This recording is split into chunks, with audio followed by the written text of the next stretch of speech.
Breaking news out of Argentina. Shocking video of an assassination attempt targeting Vice President Cristina Fernandez. That video going viral, already shared millions of times on social media.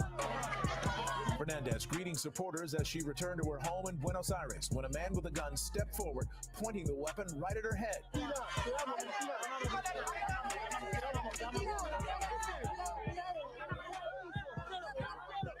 But the gun misfired, and while Fernandez was seen grabbing her head, she was not injured. Fernandez's security detail quickly swarmed the man and took him into custody. Fernandez is currently vice president of Argentina, but served 2 terms as Argentina's president from 2007 till 2015. Hello, I'm Mark Brown. Get more great ABC7 content by clicking the subscribe button for... These are chilling images for any democracy. An attempted assassination against Argentina's progressive vice president and former president, facing a gun at point-blank range. And she's lucky to be alive this morning. Cameras were rolling. Argentina's vice president smiling. Then suddenly, a loaded pistol is pointed at her head. A click is heard, but the weapon does not fire. An attempted assassination, according to one government minister. Another angle showing Cristina Fernandez, the Kirchner, greeting the crowd, when in seconds, the man pushes forward and holds the gun inches from her face. Argentina's president addressing the nation. Cristina remains alive because for some reason, not yet technically confirmed, the gun, which contained 5 bullets, did not fire. Within minutes, a suspect was detained, dragged down by a crowd, taken away with a coat over his head, and later in custody, covering his face. His motive unclear. Forensic police out in force. Overnight, supporters rallied outside the vice president's home, a towering figure but controversial.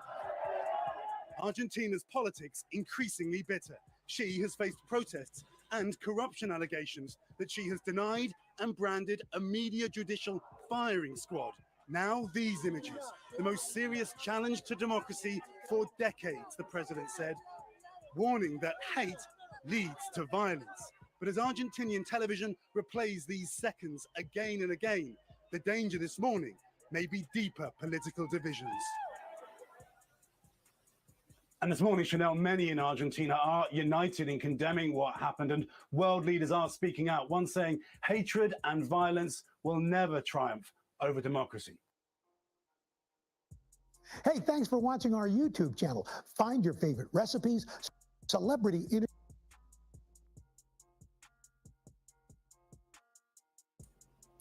Yeah, I agree. Hate and violence will never have a place. All it will lead into is just more hate and violence. But man, that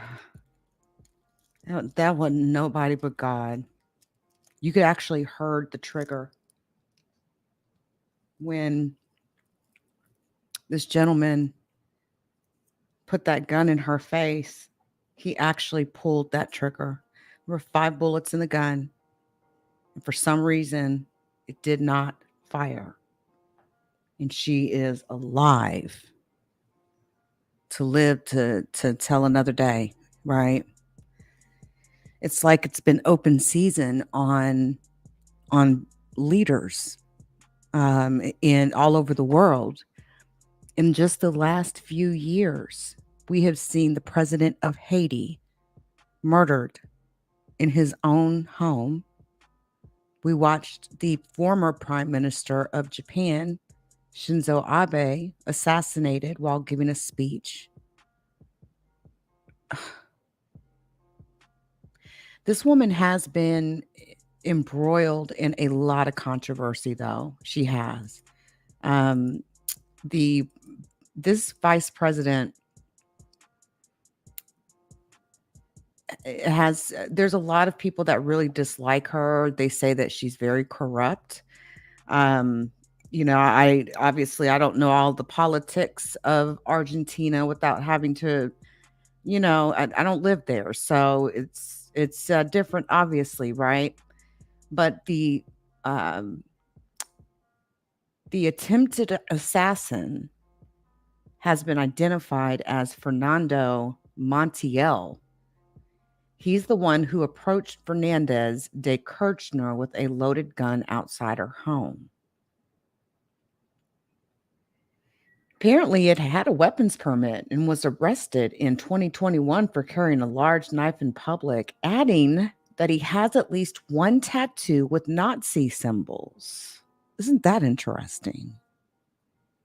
I wonder what a Argentinian would be doing with a tattoo of the swastika on them. See, there's a little bit of a mystery that kind of goes with Argentina in the whole Nazi movement. Matter of fact, after World War II, several former SS officers and some very large fish that Simon Wiesenthal and other Jewish victims of the Holocaust literally teamed up and went on missions around the world to find everybody down from the top to the bottom, all the way down to the SS officers that were operating those horrible gas stations and cremating the bodies and literally pulling out the gold teeth out of the dead bodies. Just disgusting, right?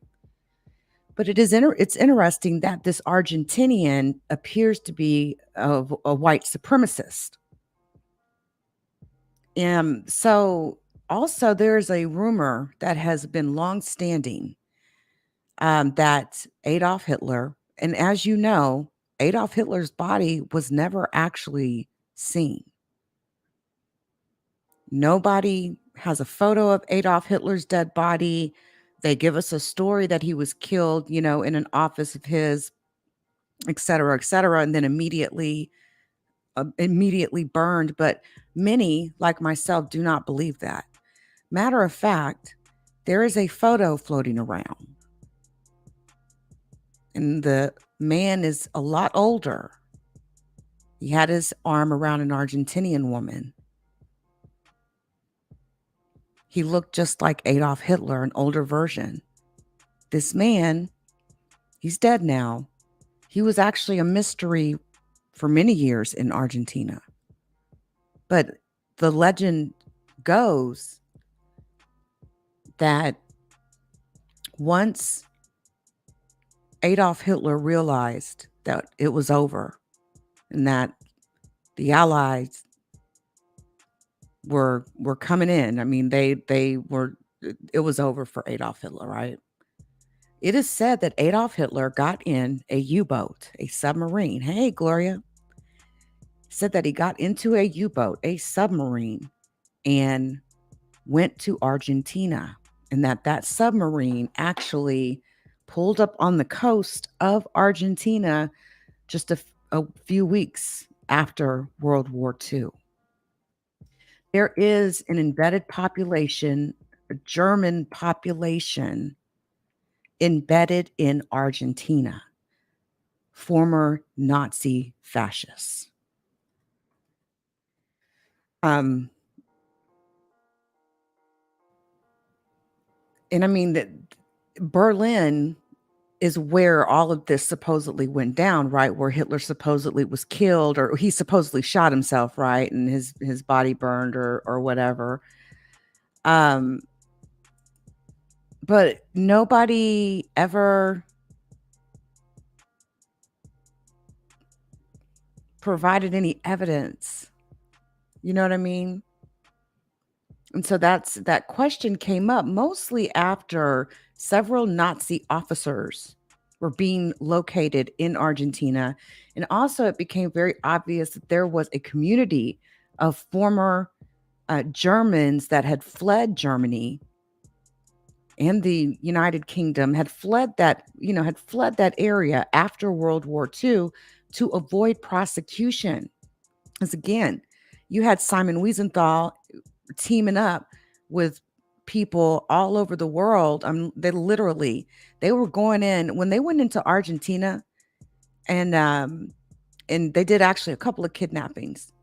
Got some of the most famous top officials of the Nazi party and just straight up kidnapped them right out of Argentina, put them on a flight, took them to Israel, and tried them for their crimes against the Jewish people during the Holocaust.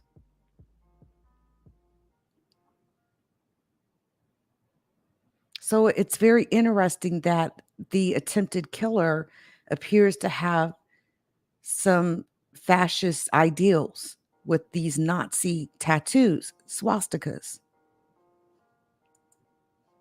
But the FBI had evidence that Hitler might have escaped to Argentina. Now, there was a report that was declassified that actually contained information about Adolf Hitler's alleged escape to Argentina via a submarine. And it's noteworthy, again, because it's reported that he committed suicide in 1945 before the Red Army actually captured Berlin. But many do not believe that. The FBI report was dated September 21st of 1945. And it tells the story of a man who aided 6 top Argentinian officials in landing Hitler onto Argentine soil via submarine and hid him in the foothills of the Andes Mountains. And this is no joke. This is really in the FBI documents.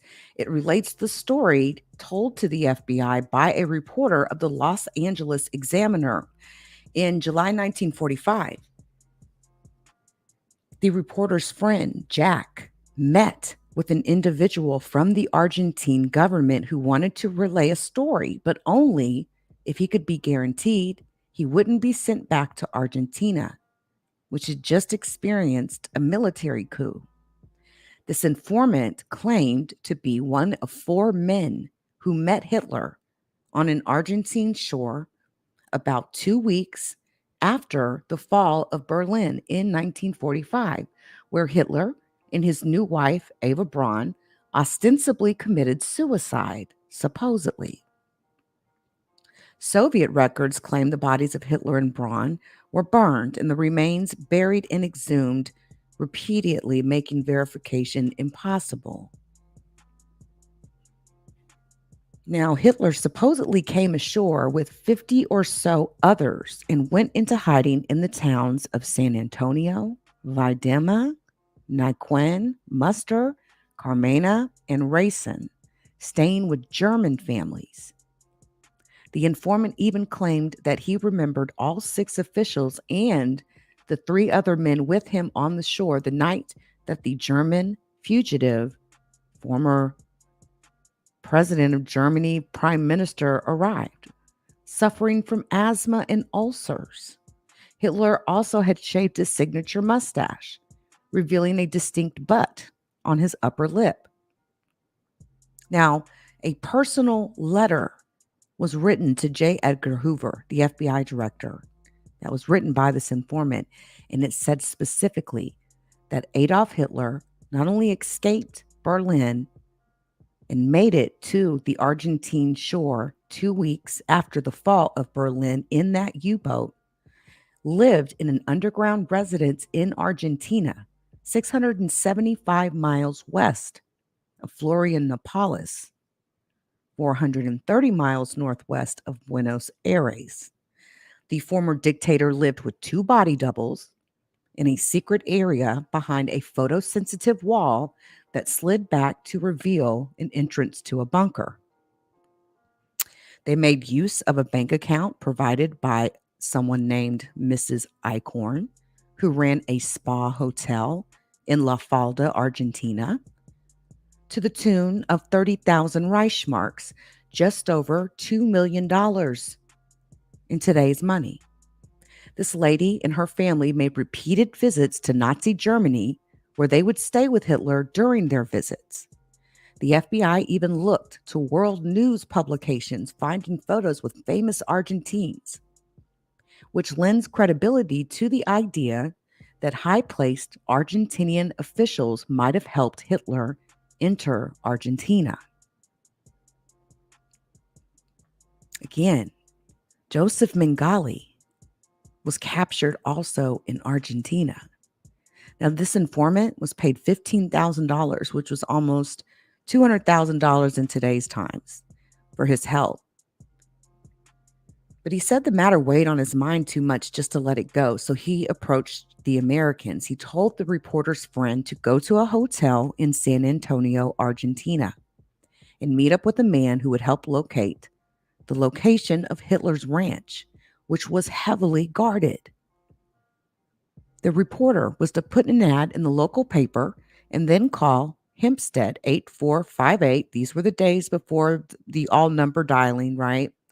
If you're over 40 years old, you remember back in the day, you could dial 4 numbers to call someone's home, right? Okay.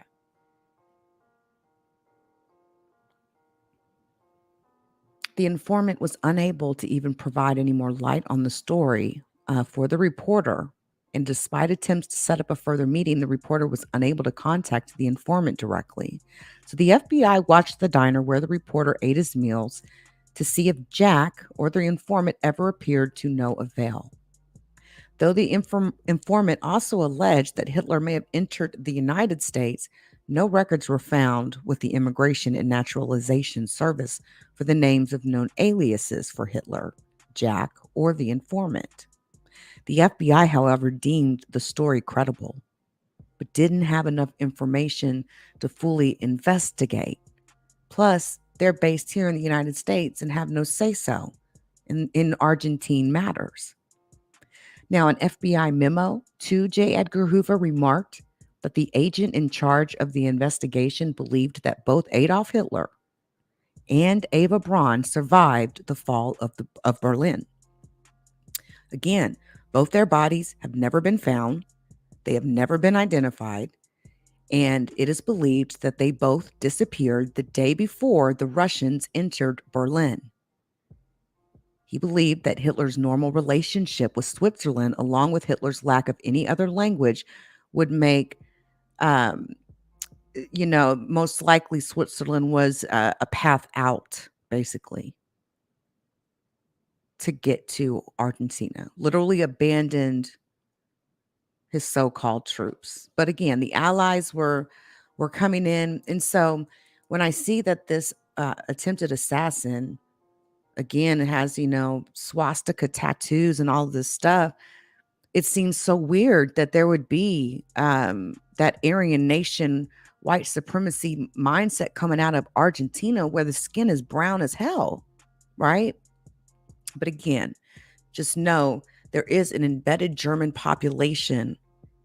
It's fairly large within Argentina that just blew up after World War II. And basically all of them were running from Germany, period, to avoid being prosecuted for their crimes during the war. So, hate as it spreads around, you bring that into Argentina. There was relationships with very high-ranking Argentinians before Hitler, before the fall of Berlin, before Hitler supposedly, died. Visits, all this type of stuff.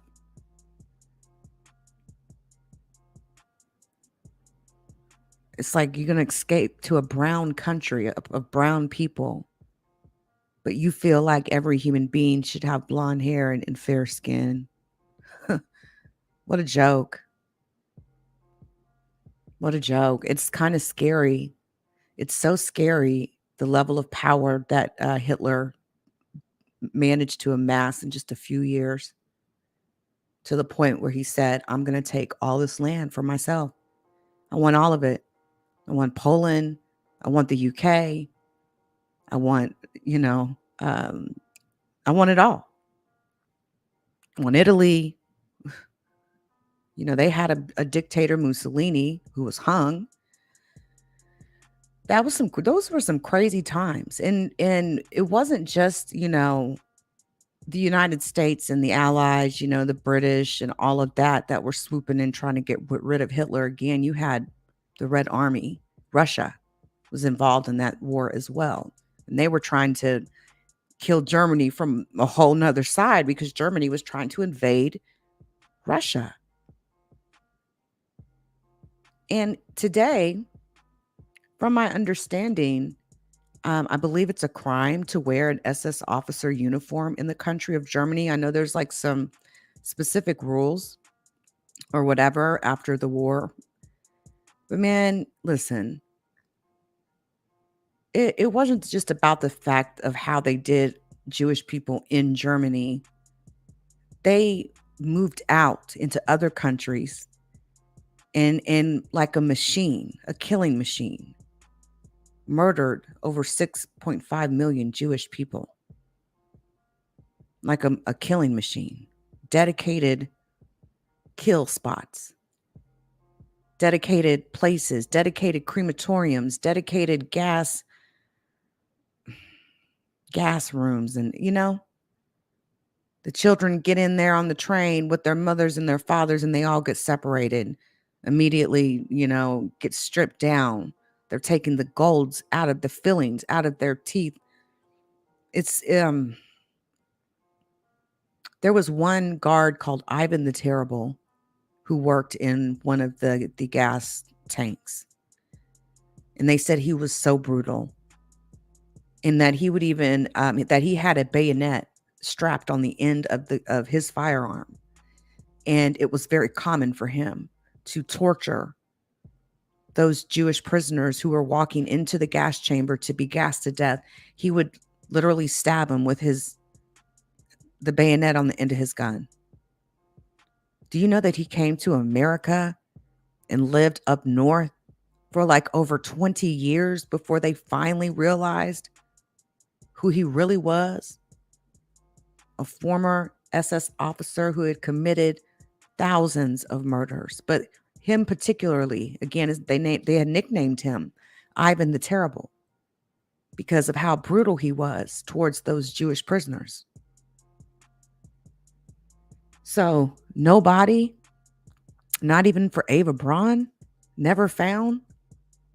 I absolutely believe that Adolf Hitler made it to Argentina and lived out the rest of his days in Argentina.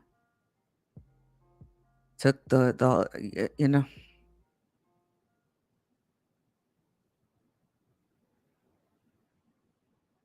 it's just, yeah, I guess the point I'm making is just kind of crazy how hate can spread so easily like that.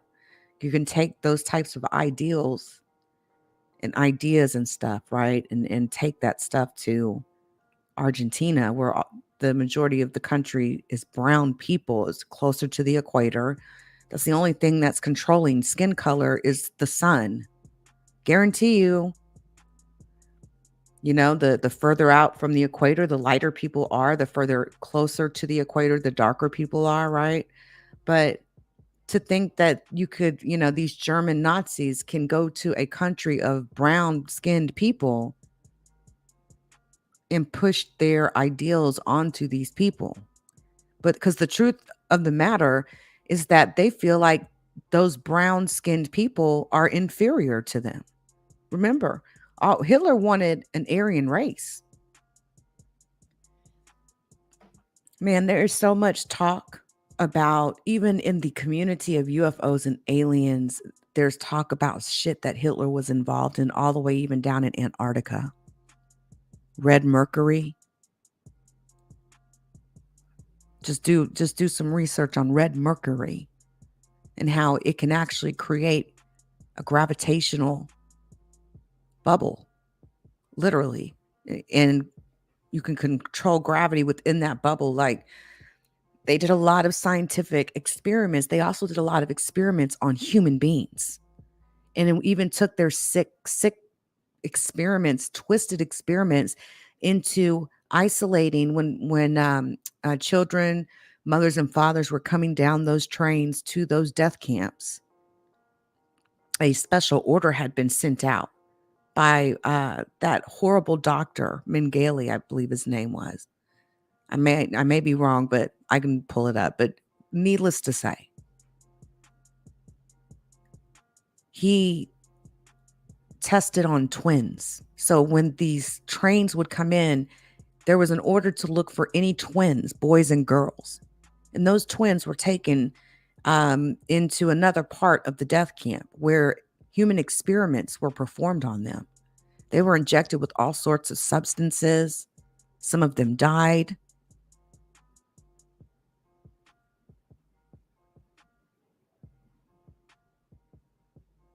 We're talking about some pretty brutal experiments. I've done a lot of research into some of these medical experiments that were being done. They were even trying to do things like connecting a head to another body type stuff. Yeah. Connect a head from one body to another and see if you can, save a life. I guess it was the end result. Like, God forbid if the head got chopped off of a German or whatever, what could we do? But they tested like that. And then with the twins, they would test different things on these twins. It was just horrible. And man,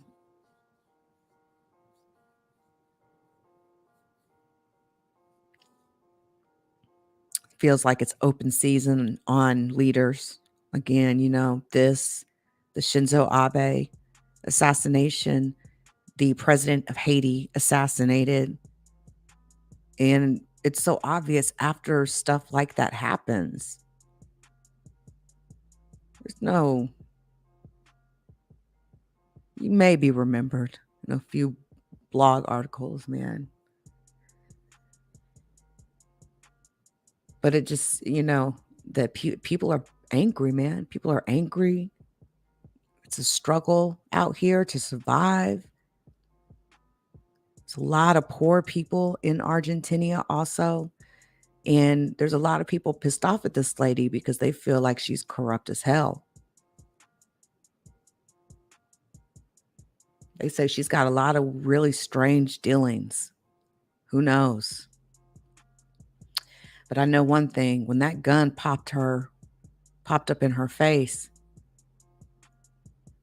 and you heard that trigger go off, and the fact that it did not fire. Wow. And I'm not even going to show the video. I don't need those type of problems, honestly. It wouldn't be considered any point of time death footage or anything like that. But still, YouTube's been on a tear lately targeting King Von content. So if you have any content that actually shows what happened outside the hookah lounge that night when King Von was murdered, YouTube is literally going in and wiping that shit away and striking people's channels. I know for a fact. It's like, what's really going on there? I still kind of want to know why. It's not gory. That's not even showing his time of death. He didn't die on that street. To me, I look at it like the other way. When it's a celebrity, those sorts of things, man, there is a macabre curiosity about that sort of thing. You just want to be mindful of not posting the shit where kids can easily run into it. They got enough years to look at shit like that. Don't poison their minds now. They got plenty of time for that, That's where there's proper methods to distribute gore content. But I didn't, that content, that King Von video had been up for several years. Or it's been, 2 years, right? Since King Von died. They didn't take the video down of King Von's associates robbing him after his death. Yeah. His so-called friends stealing from him. But I went ahead and removed it anyway because I don't, I've got it copied off and saved somewhere else. But just, so yeah, I don't want to play the footage because YouTube just, you never know, right? But that lady, I wonder if she believes in God this morning. I'm out of here, y'all. Until next time.